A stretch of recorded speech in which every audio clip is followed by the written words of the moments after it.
1장 1절입니다.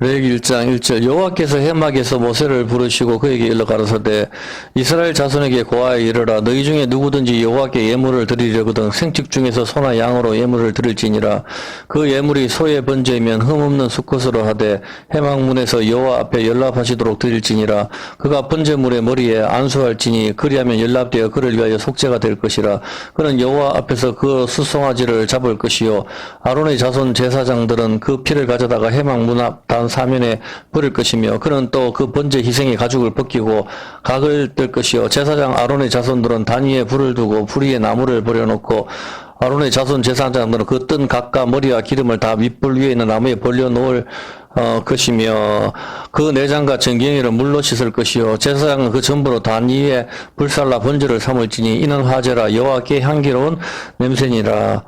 와, 우리가 잘 아는 제사법에 관한 내용입니다. 이것이 이 제사가 뭐죠? 하나님 앞에 드리는 예배입니다. 맞죠? 예, 예배. 자, 지금은 뭐 예수님께서 대신하셨기 때문에 제사를 드리지 않지만, 자, 우리가 오늘 지금 이 시간에 우리가 하나님 앞에 예배 드리는 것이지만, 우리 하나님 앞에 옛날 방식 그대로 제사를 드린다고 한번 가정을 한번 해봅시다. 먼저 여호와께 제사를 드리기 위해서는 어떻게 해야 되죠? 예, 2절 한번 볼게요. 한번 봅시다. 2절. 이스라엘 자손의 생축 중에서 하나님 앞에 예물을 드릴 때 소나 양으로 예물을 드릴지나 소를 갖다가 집에서 길러는 소를 갖다 끌고 온다고 생각합시다. 자, 소를 가지고 와야 되는데 여러분도 아시다시피 이스라엘에서는 성막이나 성전이 어디에 있어요? 예루살렘에 있잖아. 보면은 그 성막이 있었을 때는 이동을 하긴 하지만 성전이 있었을 때도 제물을 드리니까 성전 예루살렘에 한 군데밖에 없죠. 그럼 이스라엘 크기가 어느 정도 되죠? 경상남북도 정도 되잖아. 경상북도 정도 되잖아. 그죠? 뭐, 알기로는. 그 정도 된다면은, 일단 여러분이 왔을 때 오늘 소를 끌고 온다고 생각을 해봅시다. 그러면은, 의성에 사는 사람이 소를 가지고 오려고 하면 어떻게 해야 돼요? 이제부터. 예? 대구가 예루살렘이라고 생각했을 때, 의성에 사는 사람이 소를 끌고 오려면 시간이 얼마 걸릴까요? 하루 이틀 만에 안 됩니다. 옛날에는 뭐, 어떨 때는 여기 납비를 그때 하면 6개월 걸린다고 하는 소리도 들었거든요. 6개월. 영주나 봉화 같은 데 있는 사람이 소를 끌고 와서 하필 예배 드리는 게 그만큼 어렵단 말입니다. 여러분이 지금 딴 생각하고 있는데 예배가 어떤 건지를 잘 아시기 바랍니다. 소를 갖다 끌고 와가지고 예배를 드리는데 이게 뭐 근처에 있는 수성구에 사는 사람 같으면 금방 한 20-30분 만에 끌고 오겠지만은 멀리서 소를 끌고 오다가 소가 죽을 수도 있고 뭐 일이 터져버릴 수도 있단 말입니다. 양이나 끌고. 이게 쉽지 않다고. 보면 메카를 향해서 순례하는 거 이런 거 영화 다큐멘터리나 이런 거 보면은 쉽지 않잖아. 보면 1년 동안 막 가잖아. 일생에 한 번 간다 하면서. 그렇게 하듯이 소를 가지고 오는 것부터 쉽지가 않습니다. 자, 오늘 그러면 우리 죄를 없애기 위해서 소를 가지고 온다고 지금부터 생각합시다. 우리 여기 모든 사람들이 자, 우리 죄를 없애기 위해서 하필 예배 드리러 간다.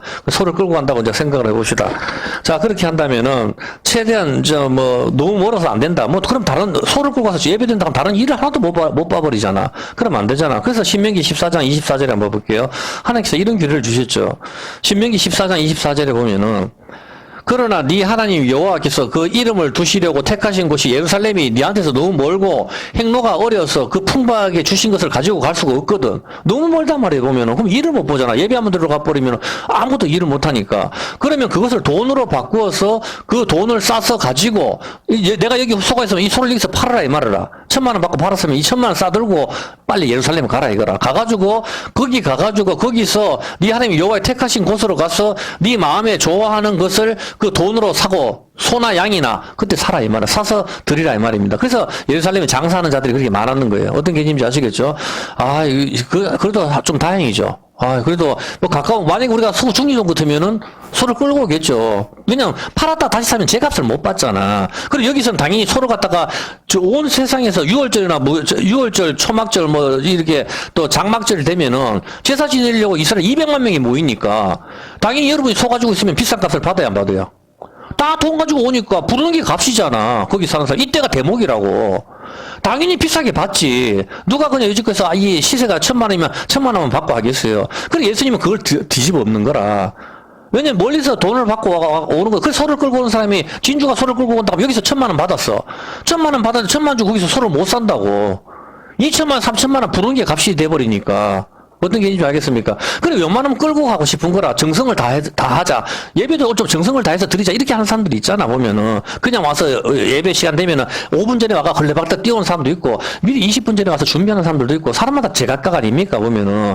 뭐 5분 전에 왔다, 20분 전에 왔다, 그게 중요한 게 아니고, 어떤 게 있는지 알겠어요? 이 재물에 관한 이야기예요. 지금 하나님께서, 여기서 받을 때 우리의 행동을 반닥했어요? 우리 정성을 반닥하는 게 아니고, 재물이 향기로운 냄새라 하잖아. 하나님께서 원하시는 이 재물이 뭐냐, 이거거든. 그래서 소를 끌고 왔단 말이에요. 그래서 여러분 같으면은 우리가 막 경산 정도 있으면은 우리 집 거든 끌고 가지. 저기 가면 3천만 원 주고 사야 돼. 3배, 나는 1천만 원 받고 팔았는데 저기 가면 3천만 원 주고 소를 사야 되니까 안 되잖아. 그러니 좀 힘들어도 끌고 가자. 한 몇 날 며칠 걸리다 끌고 가자. 이렇게 할 거 아닙니까? 사실. 그래서 끌고 온단 말입니다. 자, 끌고 왔으면은 이제 어떻게 해야 돼요? 이제 끌고 와가지고, 어떻게 되죠? 레위기 1장 3절 한번 볼게요. 끌고 왔었을 때, 레위기 1장 3절 잘 보세요.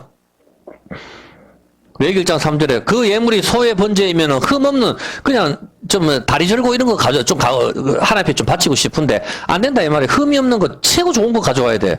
회막문에서 요 앞에 연락하시도록 드리는데 그가 번제물이 사절에 어떻게 해야 돼 이제 가져오면은 소를 끌고 왔어. 소를 끌고 오면 이제 어떻게 해야 되냐고. 머리에 안수를 해야 돼.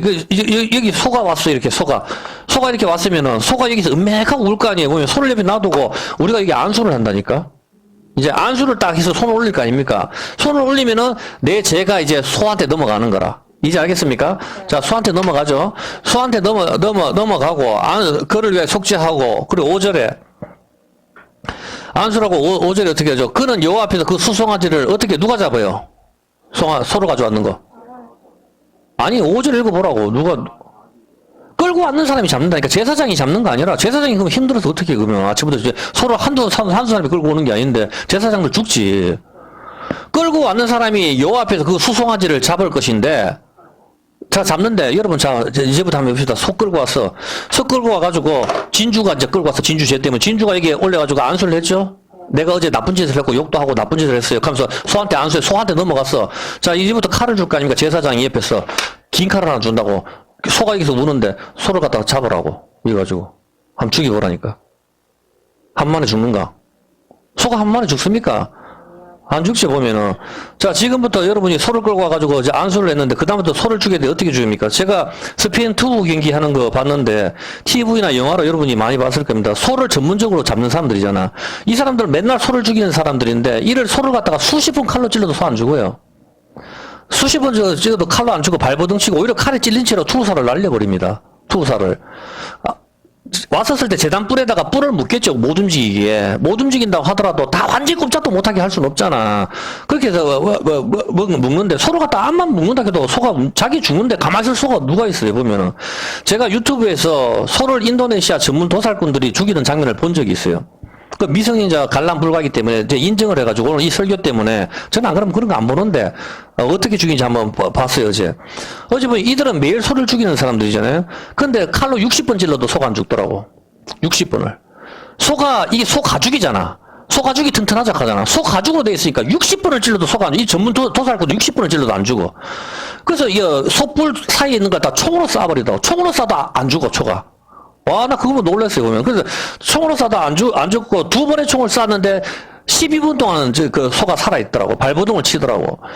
여러분이 여성이든지 남성이든지 간에 소를 죽이기 위해서는 소의 급소를 칼로 내리치거나 해야 되는데, 아마도 우리가 소를 죽이기 위해서는 수백 번을 내리쳐야 될 거예요. 소의 머리가 다 한물이 될 정도로, 그럼 우리가 미친 사람이처럼 바뀌어요. 그 피가 다 튀어가지고. 제사가 어떤 건지 알겠습니까?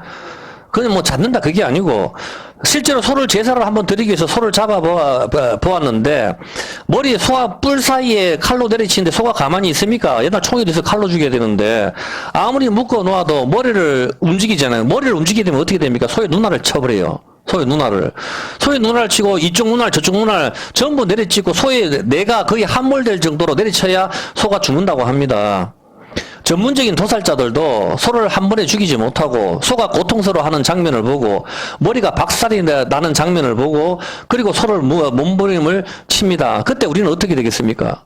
우리는 온몸에 소의 피가 묻어가지고 살인을 하는 사람처럼 느껴지고 미친 사람처럼 머리는 다 헝클어지고 미친 사람처럼 변하는 것이죠.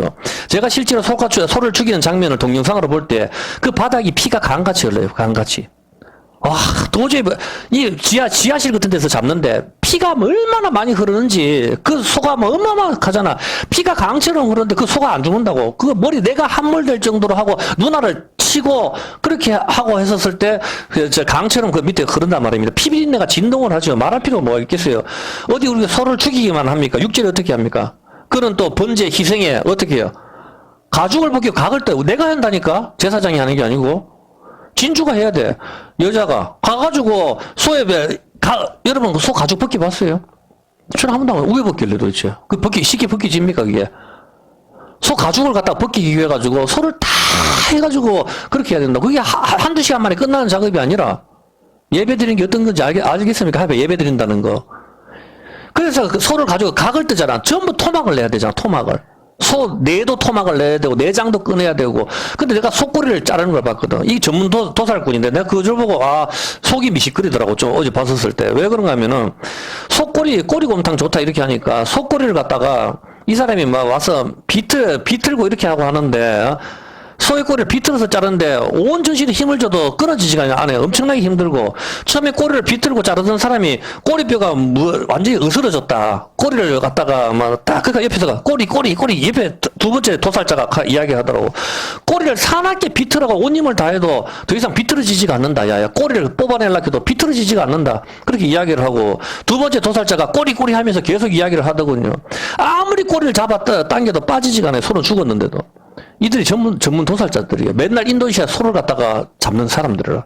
근데 여러분 어떻게 해야 돼요? 속꼬리가 그 쉽게 빠지면 빠진다, 수수깡처럼 빠진답니까? 안 빠져요. 그 건장한 사람이 소를 비틀어가지고 완전 뼈가 으스러졌는데도 안 빠지더라고. 이 토막 내고 하는 게 이게 장난이 아니에요. 이게. 누나를 다 하고 소에 내가 함몰될 정도로 미친 사람처럼 내리쳤을 때 우리 온몸 피가 다 터지고 우리는 제정신이 아닐 거예요, 보면은. 양도 마찬가지예요. 제가 옛날에 하여튼 그래서 그렇게 하기 때문에 제가 옛날에 집에서 키우는 병아리 목을 하나 잘랐는데 목 자르면 난 죽을 줄 알았어. 목이 없는 상태로 교회 마당을 돌아다니는데 그게 아직도 기억이 나요. 지금은. 그래서 수십 년 흘렀잖아. 그게 완전 닭이 큰 건 아닌데 학교 앞에 샀는 게 수탉인가 하여튼 쪼금 요만큼 컸는데 그거 잡겠다고. 그 목 없는 상태로 돌아다닐 때 그것도 내가 찝찝한데 그 큰 소를 갖다 내가 함몰된 쪽으로 누나를 내리치고 다 박살을 내야 돼. 그래서 소 안 죽어요. 이 목 따는 것도 쉽습니까? 그 가죽을 열으면 어떻게 칠래? 한나쌤도 해야 된다니까. 가죽 하면서 내 죄를 없애기 위해서 어쩔 수 없어. 우리가 해야 되는 거라. 하나님께서 그렇게 하셨기 때문에 옛날엔 그렇게 했어요. 여자들이 없었겠지 보면은 오늘처럼 해서 엄마 몰라 이게 아니라니까. 장난하는 것도 아니고 예배는 그런 게 아니에요 보면은 내 죄를 없애기 위해서 그렇게 해야 된다고. 그렇게 했었을 때 어떻게 됩니까? 6절에 우리가 각을 보여. 제사장은 뭐합니까? 하는 게. 제사장은 딱 이게 정해져 있어요. 7절에. 제사장은 아론의 자손들은 단위에 불을 붙여두고 불에 나무를 벌려놓고 아론의 제사장들은 그 뜬 각각 머리와 기름을 단 윗불에 있는 나무에 그냥 버려 올려놓는 거예요. 다 잘라두면 제사장들은 그 내장과 전갱이를 물로 다시 씻고 제사장은 그 전부를 단위에 불살라 번제로 삼을지니 이렇게 해서 이것은 화제고 여호와께 향기로 냄새라. 하나님께서는 그거 정말 향기로운데 이렇게 받으신다는 거라. 왜 그러죠? 여러분 좀 이상하지 않나요? 이게 소를 갖다가 여러분이 했었을 때 여러분이 아마 우리가 소 잡으려고 하면은 우리 한 8시간 걸릴 거예요, 정말. 소 한 번, 그 사람 내가 봤을 때 소 한두 번 묶여 있어도 한두 번 찌른다고 안 돼요. 그게 제가 옛날에 누구한테 듣기에 망나니가 사람 그 선교사한테 들었는데 사람 목을 자르는데도 한 번만에 사람 목이 안 날아가니까 이쪽에 한 번 이렇게 해서 3번을 갖다 날린다 하는 걸 제가 선교사한테 한번 들은 적이 있거든요. 자, 그것도 전문적인 망나니꾼이 사람 목뼈가 강하기 때문에 여러분 이거 칼로 한번 친다고 잘라집니까? 동태도 한번 해가지고 쉽게 잘 안 잘라져요. 보면은 그 날카로운 걸 도마 위에 올려놓고 해도 시장에는 완전 맨날 그만 내리치는 사람이죠. 저는 한번 해가지고 잘 안 된다고. 사람 목이 그게 쉽게 날아가겠어요. 근데 소는 사람 목이 몇 배예요? 한 10배쯤 되잖아. 이따바이 굵잖아. 그게 되겠어요. 그 머리도 그렇고. 우리는 완전 미친 사람처럼 해가지고 아예 각오를 해야 된다고. 피는 완전 유혈이 낭자할 거고 안 봐도 뻔한 겁니다. 여기가 전부 다 피바다가 될 거예요. 전부 다. 그렇게 해서 그걸 갖다가 불태웠었을 때 바닥에 그 피를 다 쏟아내는데 피가 얼마나 많이 흐르는지 나는 그 동영상 보고 어제 속이 좀 미식거리더라고요. 사진만 그 동영상만 보는데 왜 굉장히 미식거렸어요. 지하실 바다에 피가 얼마나 많이 흐르는데 굉장히 미식거렸거든. 근데 이게 한두 마리 잡는 것도 아니고 제사장이 정말 저 쉬운 게 아니다 싶더라고 보니까. 그렇게 했었는데 그래서 여기서 불살라가 번제는데 하나님께서는 이게 화제다, 여호와께 향기로 나와요. 하나님께서 그 향기 정말 좋은데 이렇게 하신다는 겁니다. 여러분 지금 하나님 앞에 우리 예배드리죠. 여러분 우리 향기가 올라가야 되는데 왜 저 나무에 불 올려놓고 불 태우고 내장과 정강이는 다 끄잡아내서 불로 씻고 제사장은 제단 위에 불살라 번제를 드리는데 이것은 여호와께 향기로운 냄새라고 합니다. 자, 그러면은 우리가 여기서 봤었을 때 어쨌든 간에 우리가 여기서 우리가 느껴야 할 부분은 뭡니까? 하나님께서 향기로운 냄새라고 하시니까 우리는 이렇게 해야 된다는 겁니다. 그런데 소를 죽였을 때도 마찬가지 향기로운 냄새라고 하는데 왜 이것이 하나님께 향기로운 냄새가 되죠? 왜 하나님께서는 소를 갖다가 여러분 생각해보세요. 우리가 진주가 정말 화장하고 정말 예쁜 얼굴을 해서 다 완전히 있었는데, 오늘 하나님 앞에 제사 드려야지. 소 끌고 올 때부터 그게 쉽지 않아요. 소가 가작한 데 가면, 소는 자기 죽는 걸 알아요. 아마 이 동영상 보시는 분들도 소를 키우는 적이 있다면은, 도살장에 끌려가면 소가 울어요. 정말. 원앙소리인가, 그게 소가 우는, 그게 정말이에요. 소가. 안다니까. 개들도, 개를 잡는 사람들이 딱 들어가면 개들 짖지도 않아요. 유튜브에 한번 봐보세요. 개 도살자 이런 거 한번 보면은 개 사세요 이렇게 하면은 개들이 어떤 사나운게도 짖지도 않는다고. 오줌만 질질 싼다고. 안다고 직감적으로. 그렇게 하기 때문에 소도 마찬가지 자기 죽는 걸 안단 말입니다. 쉽게 안 끌려간다니까. 끌고 가기도 쉽지 않을 뿐더러 끌고 왔을 때 벌써 제 성막이 딱 들어가면 소가 알잖아. 내가 죽는다. 나는 하나님께 바쳐지니까 빨리 가야지 이렇게 합니까? 안 한다고. 짐승이 뭘 알아요 보면은. 그렇게 가서 억지로 끌고 가가지고 말도 안 듣는 소를 갖다가 앞에서 집에 키우던 소잖아. 집에 키우던 소 정이 다 들었는데 집에 키우던 개를 끌고 가서 내리치는 거하고 똑같다니까. 집에 키우는 옛날에 집집마다 소를 다 키웠잖아. 저는 어렸을 때 소 키운 집 많이 봤어요.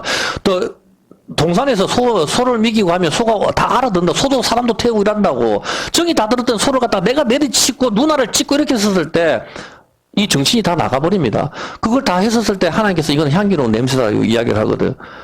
정들었던 걸 갖다가 다 내리찍는 거, 양도 마찬가지입니다. 전부 다. 자, 그렇게 하는데 왜 이게 향기로운 냄새가 될까요?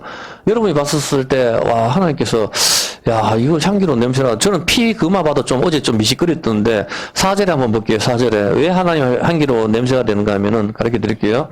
4절에. 그가 번제물의 머리에 안수를 하죠. 이제 안수를 하는 순간 이 소는 뭐가 됩니까? 내 죄가 넘어가잖아.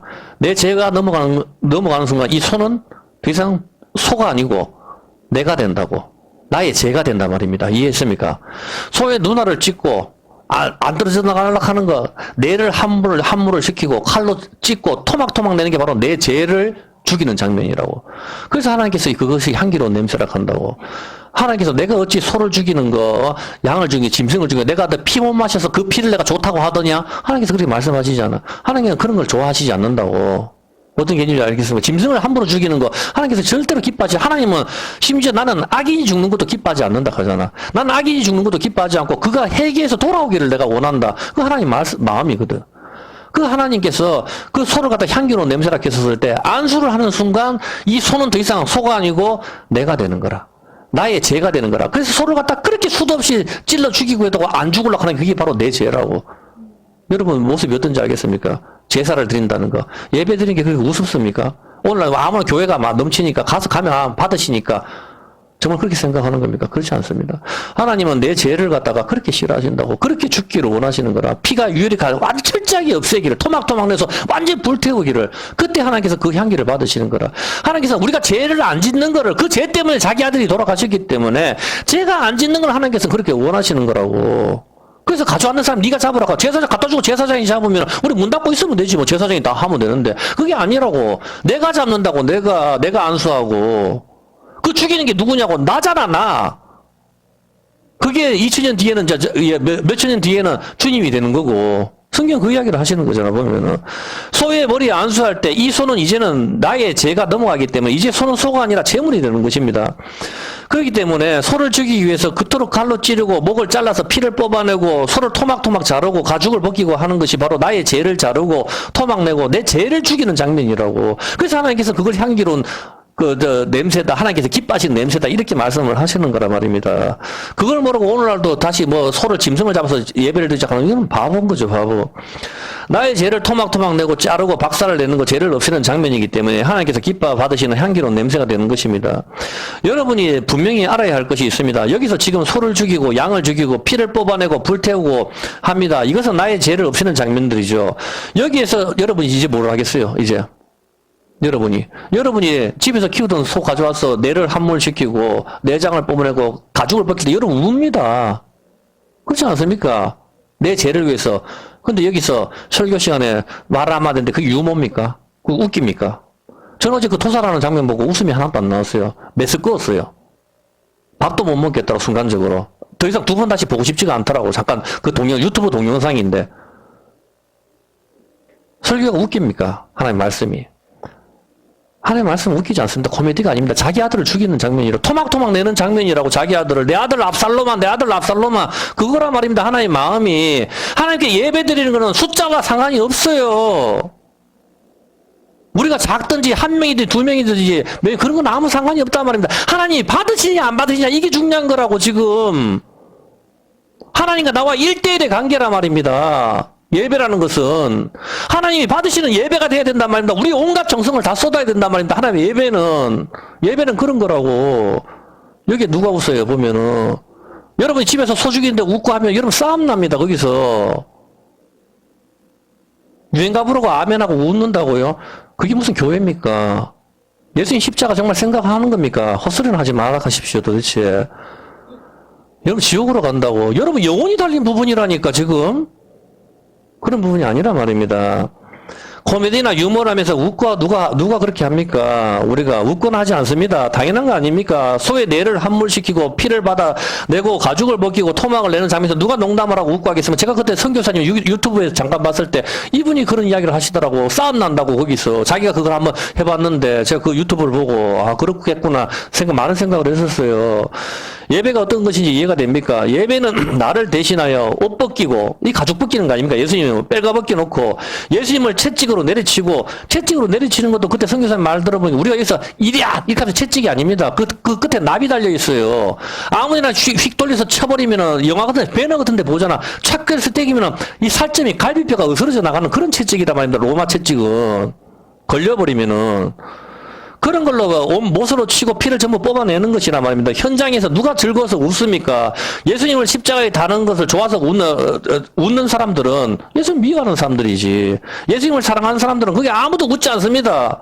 예수님한테 병고침을 당했는 사람들, 예수님 제자들, 사랑하는 마리아들 통곡을 한단 말입니다. 그 자리에서 누가 웃습니까? 제물로 대신 바쳐지는 거 아닙니까? 하나님 앞에 그게 예배라고. 십자가에서 제물로 하나님 받으시는 그게 제물을 그게 예배라고 하는 거라.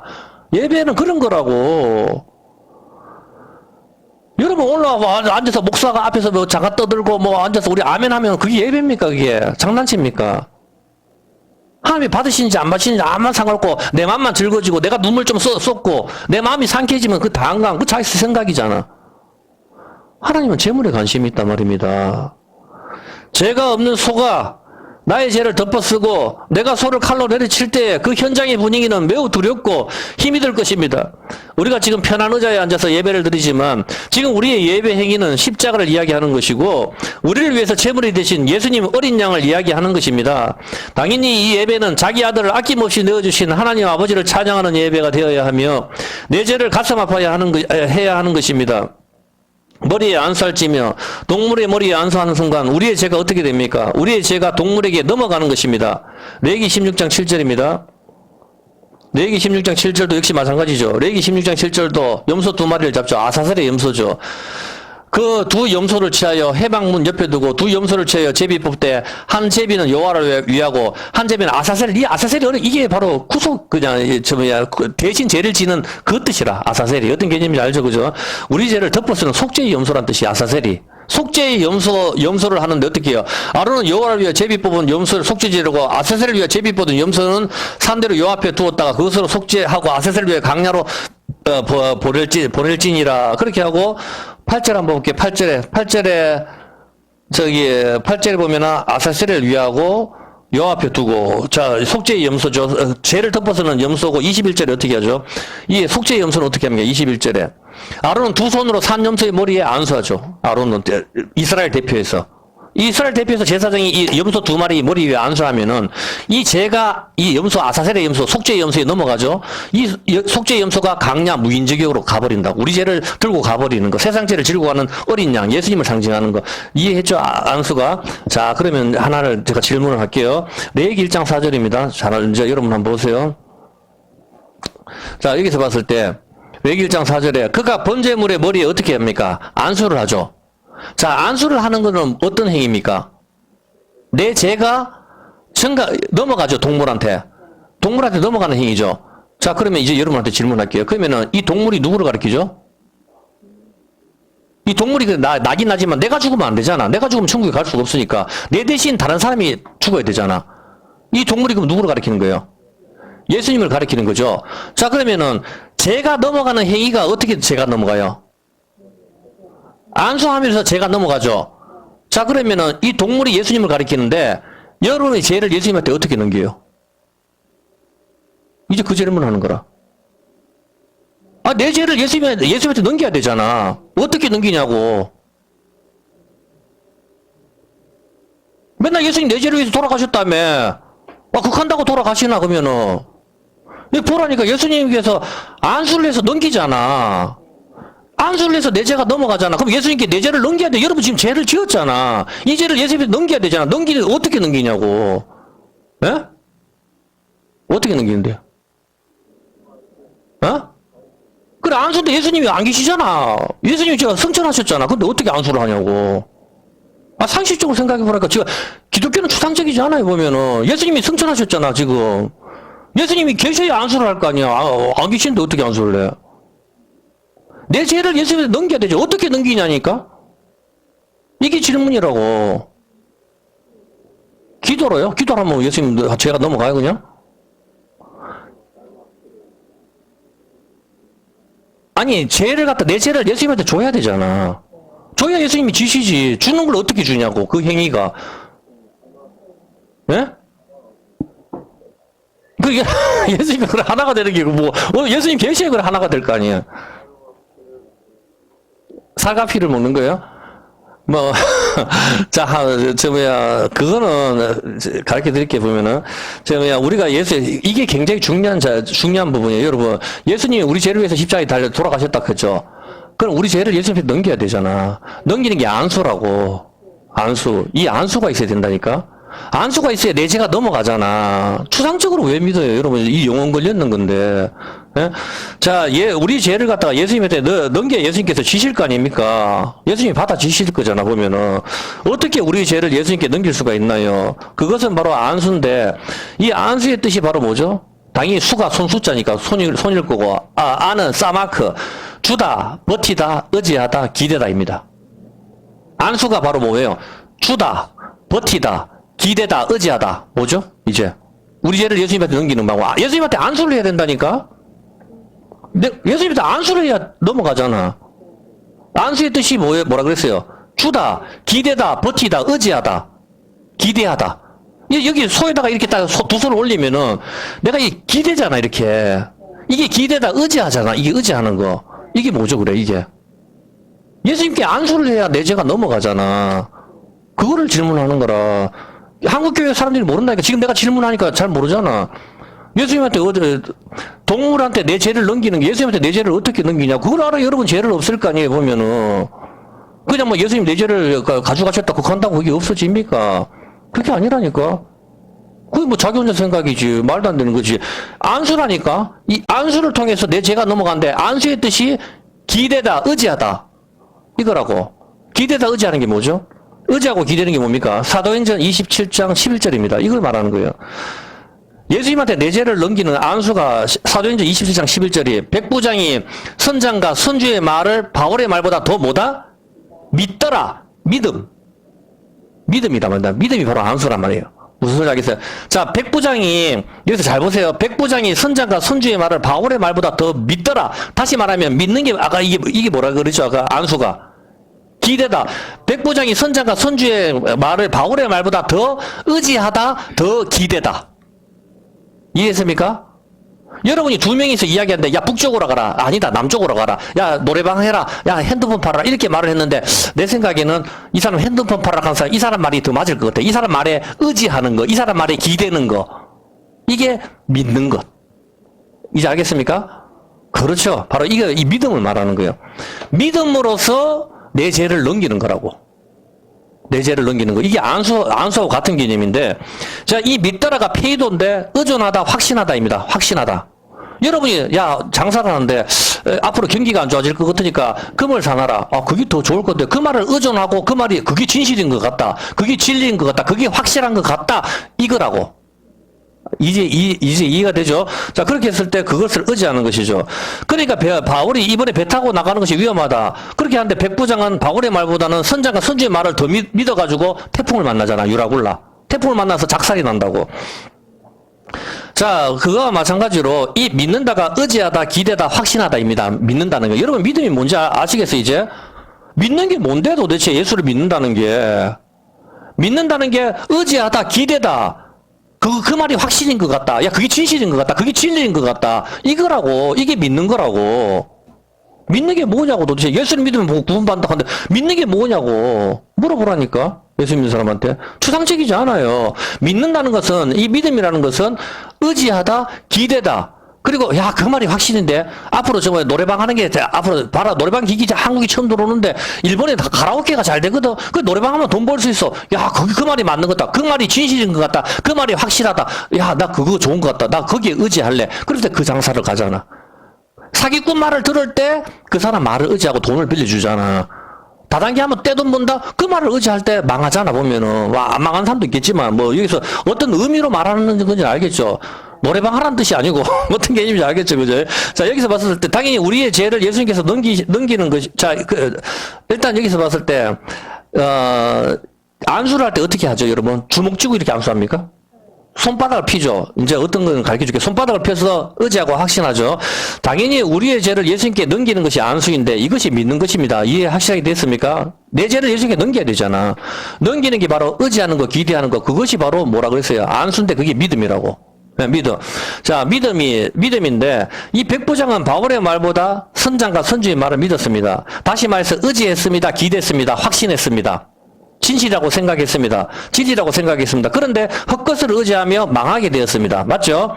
얼마 전에도 뉴스에도 나왔죠. 식당에서 식당 주인이 누군가로부터 전화를 받았는데 지금 산악회에서 밥 먹으러 가니까 뭐 음식을 준비해 주십시오. 그래서 그 말을 믿었잖아. 그 말을 기대했잖아. 그 말을 의지했잖아. 그 말이 확실이다 생각하고 그 말이 진실이다 생각을 했잖아. 그렇게 해서 음식을 준비했는데 야가 노쇼를 했는 거라. 어떤 개념인지 알겠죠?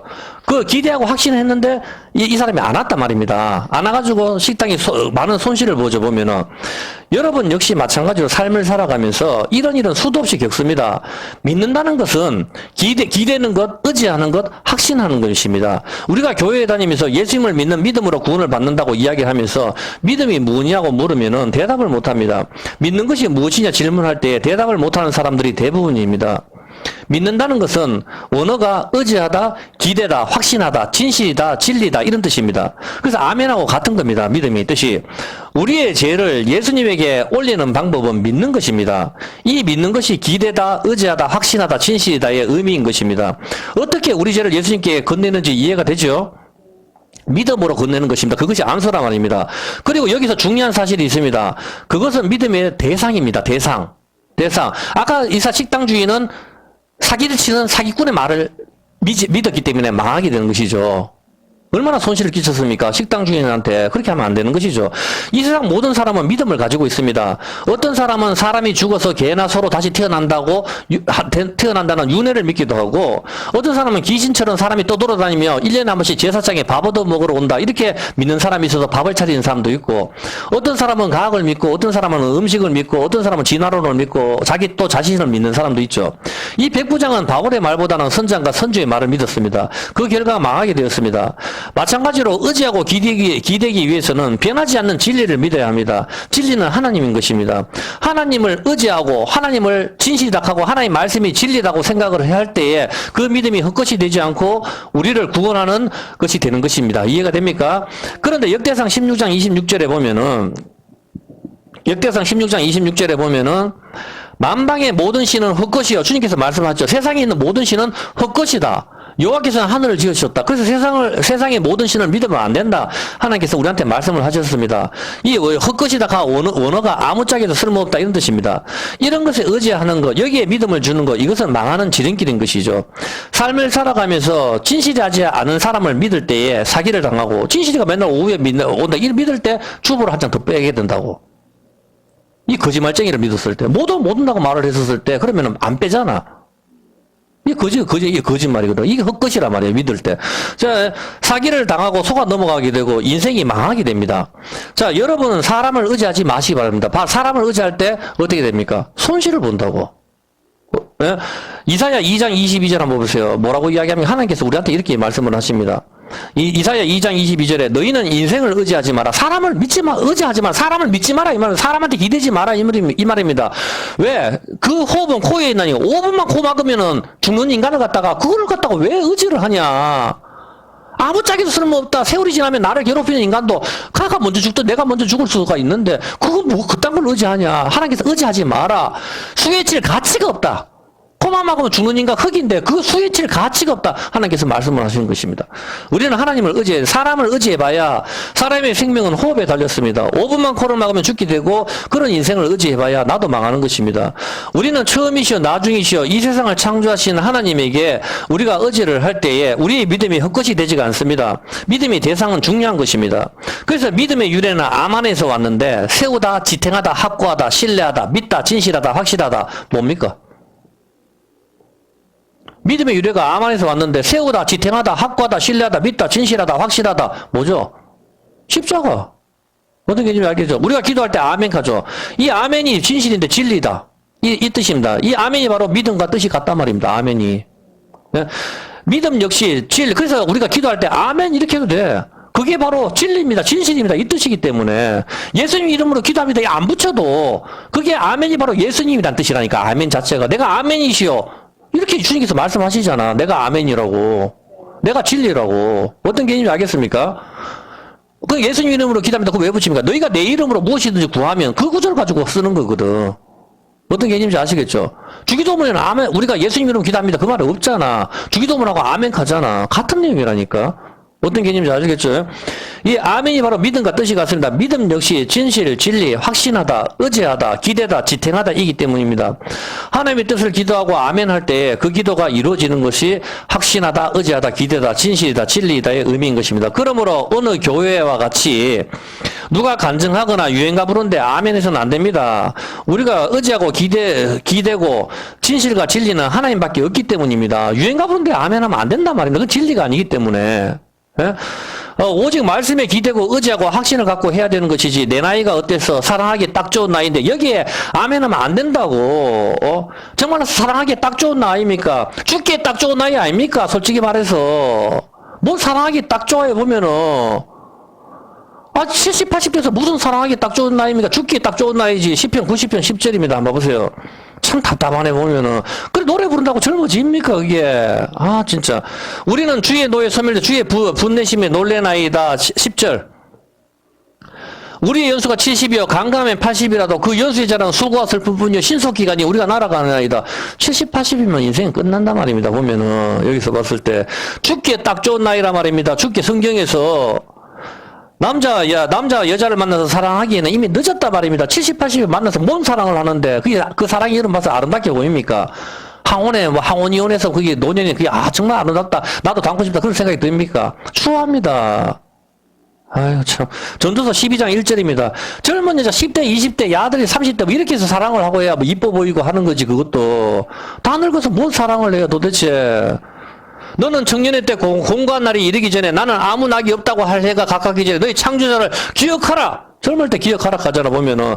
그리고, 해와 빛과 달과 별들이 어둡기 전에, 그 비디에 구름이 다시 일어나기 전에 그리하라. 그런 날에는 집을 지키는 자들이 떨 것이며, 힘 있는 자들이 구부러질 것이며, 맷돌질 하는 자들이 적음으로 그칠 것이요. 창들이 내어다보는 자가 어두워질 것이며, 길거리 문들이 닫혀질 것이며, 맷돌 소리가 적어질 것이며, 새의 소리를 인하여 일어날 것이며, 음악하는 여자들은 새하여질 것이며, 그런 자들의 높은 것을 두려워할 것이며, 길에는 놀랄 것이며, 살구나무가 꽃을 피우며, 메뚜기도 어떻게 된다? 짐이 된다.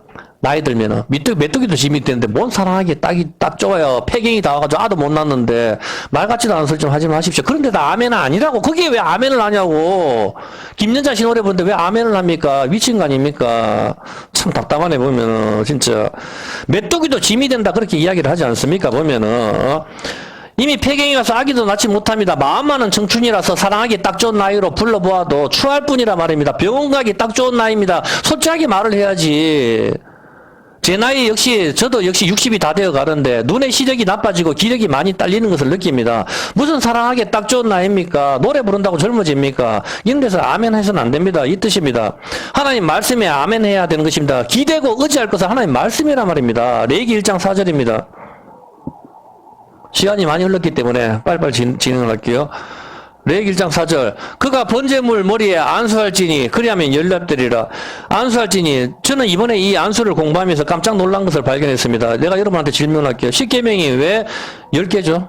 뭐 10개니까 10계명이지만 그렇게 왜 계명이 10개냐고. 그런 생각 안 해봤어요? 예? 뭐라고요? 손가락? 숟가락?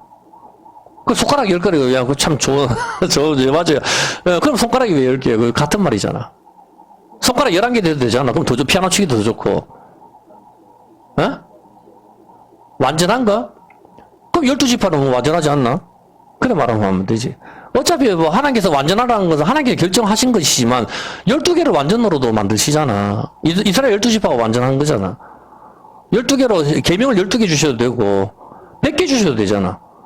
뭐 11개 주셔도 되고 왜 계명을 10개를 주셨을까? 저는 이걸 갖다가 뭐 10이니까 100개 11조 100개 11조면은 뭐 10분의 1 예수님을 가리키는구나, 이 정도만 생각을 했었어요. 근데 이번에 안수를 갖다가 공부를 하면서 제가 깜짝 놀란 사실을 발견했습니다. 왜 10계명이 10개인 줄을 알게 되었을 때 굉장히 제가 좀 놀라웠었습니다. 지금부터 왜 10계명이 10개인지를 설명해 드리겠습니다. 여러분도 굉장히 놀랄 것입니다. 10계명이 10개의 계명이 10계명이라고 하죠. 그렇다면 우리가 생각할 때 계명을 7개를 주셔도 되잖아. 손가락도 7개 만드셔도 되잖아. 뭐 7개 하면 또 더 멋있을 것 같기도 하고, 어떻게 보면은. 그렇게 한데 왜 10개의 계명을 주셨을까? 출애굽기 19장 4절입니다. 이것이 답입니다. 출애굽기 19장 4절. 봐보세요. 나의 애굽 사람에게 어떻게 행하였은가? 내가 어떻게 독수리 날개로 너희를 업어 내게로 인도하였음을 너희가 보았느니라. 하나님께서는 이스라엘 백성을 갖다가 이집트에서 건져내서 가나안 땅으로 이끌고 나왔죠. 이끌고 나는 걸 갖다가 하나님께서는 독수리 날개로 업었다 해요. 독수리 날개로. 그게 구름 기둥과 불 기둥이잖아. 근데 하나님께서 표현하시기를 내가 독수리 날개로 너희를 업어서 왔거든, 이렇게 표현을 한단 말입니다. 어떤 개념인지 아시겠습니까? 마태복음 23장 37절에 봤었을 때 여기서 굉장히 중요한 게 있는데, 마태복음 23장 37절에 보면은 예루살렘아 예루살렘아 선지자들을 죽이고 네게 파송된 자를 돌로 치는 자여, 암탉이 그 새끼를 날개 아래 모은 같이 내가 네 자녀를 모으려 한 일이 몇 번이야? 예수님이 암탉이고 우리는 새끼란 말입니다. 그 날개 아래 내가 너희를 모으려고 한 적이 얼마냐? 근데 너희가 싫어한다. 지금 이 말씀을 하시잖아. 새가 날개로 새끼들을 안아가지고 보호를 하죠. 그와 마찬가지로 하나님께서 새고 독수리고 우리를 날개로 업어서 인도해 주시고 날개로 보호해 주신다, 이 말입니다. 날개로 보호해 주는 게, 날개가 뭐죠? 옷이죠. 옷. 덮는 것. 어떤 개념인지 아시겠죠? 그래서 하나님의 신이 수면에 운행하시니라, 이게 날개로 덮는 거거든. 여기까지는 다 이해했죠. 우리가 공부를 많이 했으니까. 이 날개가 중요한 것인데, 날개 아래 우리를 품는 것, 안는 것, 이것을 보호라고 이야기합니다. 보호. 맞죠? 보호. 이 날개. 그것이 뭡니까? 아까 기도솔로 이거 후파. 이렇게 해서 딱 덮는 거, 위에 후파 밑에서 결혼식 하죠, 이스라엘 백성이. 이건데, 이 날개 아래 우리를 품는 거, 이것이 보호인 것이죠. 이 날개가 굉장히 중요한데, 레위기 1장 17절 한번 볼게요. 새를 제물로 드리기 위해서 소나 양도 작살내지만 새를 제물로 드릴 때는 날개를 찢어버려요. 또 그 날개 자리에서 그 몸을 찢대, 날개 아주 찢지만 완전히 다 찢지 말고 너덜너덜하게 찢어버려라. 이게 제물을 드릴 때, 새도. 예? 돈이 없는 사람은 소나 양을 못 드리잖아. 그럴 때는 새를 드릴 때는 날개를 찢어버린단 말입니다. 이 새를 제물로 날개를 찢는데 아주 찢지는 말고 새를 갖다가 못 날게 그렇게 찢어버린 거예요. 날개를 찢어 못 날죠. 자, 열왕기상 6장 24절입니다. 열왕기상 6장 24절에 잘 한번 보세요. 열왕기상 6장 24절에 한 그룹이 이 날개는 5규빗이고 저 날개도 5규빗이고 5규빗 5규빗 이렇게 해가지고 이 날개 끝부터 저 날개 끝까지 10규빗인데 이 날개가 이걸 갖다 정말 지성소로 완전히 덮죠. 천사가 완전히 덮고 그 안에 관이잖아. 관 언약궤가 관이라고. 관 침상이란 말입니다. 노아의 방주. 여기에 이걸 갖다가 언약궤를 덮죠. 날개가 덮는데, 이 날개를 덮는데, 이 언약궤 선악과 율법이잖아. 이것을 덮는 것이 날개죠. 제가 왜 십계명이 10개냐고 설명을 하면서 날개 이야기를 하겠습니까? 바로 이 십계명이 날개를 가리키고 있기 때문입니다. 저는 깜짝 놀랐어요. 자, 잠언서 7장 2절입니다. 한번 보세요. 잠언서 7장 2절. 안수를 공부하면서 제가 알게 됐는데, 저 깜짝 놀랐죠. 잠언서 7장 2절에 내 명령을 지켜서 살면 내 법을 네 눈동자처럼 지키라. 이것을 어떻게 한다? 하나님 말씀을, 십계명을 네 손가락이 매면, 손가락 10개죠. 10개에다가 손가락을 매면서 이 손가락 10개하고 십계명하고 같이 관계가 있어요. 우리 지난번에 공부했죠? 10개. 손가락 10개인 이유가 십계명 10개니까. 10개와 관계가 있는데, 자, 한번 이제부터 중요한 걸 가르쳐 줄게요. 사람이 손가락과 십계명과 같은 의미를 가지고 있어요. 자, 안수를 할 때 어떻게 하죠? 손을 딱 피죠? 딱 펴서 이렇게 안수를 하잖아. 손을 딱 펴서 올리는데 이 손의 힘이가 손의 뜻이 뭐예요? 힘이거든. 힘. 손이 힘인데 손바닥을 갖다 진손이 있고 편손이 있잖아. 손바닥을 딱 펼치는 게 이게 뭔가 하면은 이게 바로 카프인데 이 손바닥 힘 그리고 이게 딱 펼치는 게 뭐겠어요? 이 펼치는 게 손가락 딱 펼치는 게 나무 잎사귀 뭐하고 같겠어요? 종려나무 잎. 이게 종려나무 잎 한번 띄워주세요. 자, 이제 한번 보세요. 종려나무 잎이 뭘 가리키는가. 손가락을 딱 펼치죠? 손가락을 딱 펼치면 이게 종려나무 잎하고 같거든. 한번 보세요. 자, 이게 종려나무인데 앞에 거 한 번 더 있죠. 뒤에 거. 이게 종려나무고, 종려나무 잎을 들고 가는 거 뒤에 한 단 2번 있죠. 밑에. 자, 종려나무 잎을 들고 오죠. 이게 뭐죠? 새의 날개라고. 이제 알겠습니까? 손가락을 딱 펼치는 모습이 새의 날개란 말입니다. 10개의 손가락, 그 십계명이 뭐란 소리예요? 십계명이 날개라니까. 여러분, 나는 옛날에 동화책 같은 거 읽었을 때, 사람은 손과 발이 있고, 동화책 같은 데는 전부 등에 날개가 붙어 있잖아. 그렇지 않아. 성경은 우리 손가락 펼친 손이 날개라고 얘기한다고, 성경은. 우리한테 날개가 있는데, 이 날개는 펼친 손이라고. 이 펼친 손이 성경에서 날개라고 이야기하는 거라. 왜 이 펼친 손이 종려나무 잎을 가리켜? 언어가 종려나무 잎이에요, 이 펼친 손이. 펼친 손이 종려나무 잎하고 비슷하잖아, 이게. 펼치는 손이. 이 종려나무 잎이 뭐냐? 날개라고. 이 종려나무가 뭐예요? 적과 꿀이 흐른다 하는 거. 종려나무 그 열매가 뭡니까? 이 대추야자잖아. 이게 여자 유방을 가리키는 거라. 대추야자. 적과 꿀이 흐른다 하는 거, 이걸 말하는 거라. 쭉 뻗는 종려나무가 뭐예요? 십자가를 말하는 거라. 어떤 개념인지 알겠습니까? 예수님이 손에다가 못을 쳤죠? 그게 날개에 치는 거라. 이제 알겠습니까? 제가 그걸 알고 충격을 받았어요. 손에다 친 게 날개를 찢는 장면이라고. 아까 새를 번지를 들 때 날개를 찢잖아. 아주 찢지는 말고 왜? 손에 박혀 있을 때 붙어 있어야 되거든. 찢어버리면 떨어지잖아. 어떤 개념인지 알겠습니까? 그렇게 하기 때문에 십계명이 10개의 계명은 바로 날개를 가리키는 거라. 이 십계명으로 우리를 보호하는 것을 가리키는 거라고. 그게 독수리가 날개로 우리를 안아서 가듯이 이 종려나무 잎이 바로 날개라. 이 사람들은 왜 종려나무 가지를 두고 성당을 행합니까? 이 사람들은 왜 이걸 갖다 흔들겠어요? 종려나무를 뜻을 몰라. 이 종려나무를 갖다 예수님 오셨을 때 종려나무를 흔들잖아. 왜 종려나무를 흔들요? 뜻을 모르잖아. 이게 날개라고. 날개로 우리를 보호해 주시는 거, 독수리 날개로 우리를 업어서 가시는 거. 누구 날개가 찢어져? 예수님 날개가 찢어진다니까? 펼친 손이 뭐예요? 날개라니까. 날개에 못이 박혀버리는 거라. 날개를 아주 찢지는 말고. 어떤 개념인지 알겠습니까? 그거를 말하는 거라고. 안수라 하는 거야. 안수의 개념을 보면서 제가 그런 걸 많이 느꼈습니다. 이 10개의 손이 바로 힘을 가리키는 거야. 힘. 여러분이 손이 있을 때 뭘 들락 하면 손이 있어야 힘이, 손이 없으면 힘을 쓸 수가 없잖아. 이게 힘이라고. 이 손을 갖다가 어떻게 해요? 이 힘을 동물에 의지하는 거라고. 이걸 믿음이라고 한다고. 2000년 전에 있는 사람을 갖다가 믿음으로 땡겨오는 거라고. 죽었던 예수님을 믿음으로 땡겨와서 내가 거기에 기대는 거. 이게 페이도 믿음이라. 피토스라 하지. 이게 페이도 믿음이라. 이게 기대다 의지하다. 그거라고. 내 죄를 예수께 전가시키는 거. 그래서 믿음으로 구원을 받는다고 이야기를 하는 거라고. 죄를 예수님한테 드려야 되잖아. 근데 그 믿음이 없고 성경에 아무 관심이 없는 사람 믿음이 없는 거라니까. 어떤 개념인지 알겠습니까? 보면은 바로 손바닥이 힘이고 종려나무 잎이라고 했습니다. 손바닥을 펼쳐서 안수를 하는 거, 손을 펼친 모습이 바로 종려나무 이 잎인데 이게 새의 날개를 가리키는 겁니다. 새의 날개. 바로 우리의 힘 뭡니까? 골리앗이잖아. 우리의 힘을 예수님께 올리는 거라고. 힘이라 하면 누굽니까? 삼손이잖아. 최고 힘센 삼손이 어디에 의지를 하죠? 두 기둥에 의지하잖아. 두 개의 기둥. 두 개의 기둥이 뭐예요? 십자가인데 그게 뭐예요? 선악과 생명나무. 선악과 생명나무잖아. 율법을 말하는 거라고. 거기에 예수님이 죽으시는 그 장면을 거기서 메타파하고 있는 거란 말입니다. 어떤 개념인지 아시겠죠? 보면은 종려나무 잎은 바로 날개고 이 손바닥 10개를 펼친 것이 바로 힘이고 종려나무 잎인데 이 종려나무 잎이 날개를 가리키는 것입니다. 여러분 이제 봤을 때 나는 천사들처럼 날개가 있었으면 좋겠다. 손을 피시라고. 손을 피는 게 이게 여러분이 날개입니다. 성경에서. 우리는 따로 등에다가 영화를 너무 많이 봤어요. 등에 날개를 달고 그러면 안 돼. 그러면 병신이에요. 보면. 그렇지 않아요? 성경에서 우리한테 날개는 진손이 아니고 진손이 있고 펼친 손, 카프. 펼친 손이 날개라고 이야기합니다. 원어가 그렇습니다. 원어가. 예. 펼친 손, 이게 종려나무 잎을 말을 하는 거고, 힘을 가리키는 겁니다. 새의 날개, 우리의 날개, 등에 달린 게 아닙니다. 자, 저는 성경을 공부하다가, 나도 날개가 있었으면 참 좋겠다 생각을 했었는데, 그 날개는 바로 펼친 손이라는 사실을 제가 알게 되었습니다. 이 펼친 손이 바로 날개이고, 힘이고, 종려나무 잎인 것입니다. 이것을 소나 짐승에게 올리는 안수는 바로 날개로 덮는 것을 의미하는 것이고, 하나님께서 독수리 날개로 업어서 이집트에서 이스라엘로 구원해 주시는 것, 세상에서 나와서 자기 이 교회로 끌고 오는 그런 그림인 것입니다. 10계명의 10개의 계명은 바로 날개를 의미하는 것입니다. 날개. 저는 참 정말 놀랍더라고. 그걸 봤을 때 하나님께서 계속 나한테 많이 가르쳐 주시는구나. 저는 굉장히 충격을 받았어요. 10계명이 왜 10개의 계명인가. 당연히 이게 날개를 가리키는구나. 우리가 10계명을 외울 때 여러분 열심히 외우시고 이게 바로 날개면 이것이 나를 보호하는 것입니다. 이게 이 언약으로 우리가 구원을 받는 거잖아. 근데 이 언약이 깨어졌잖아.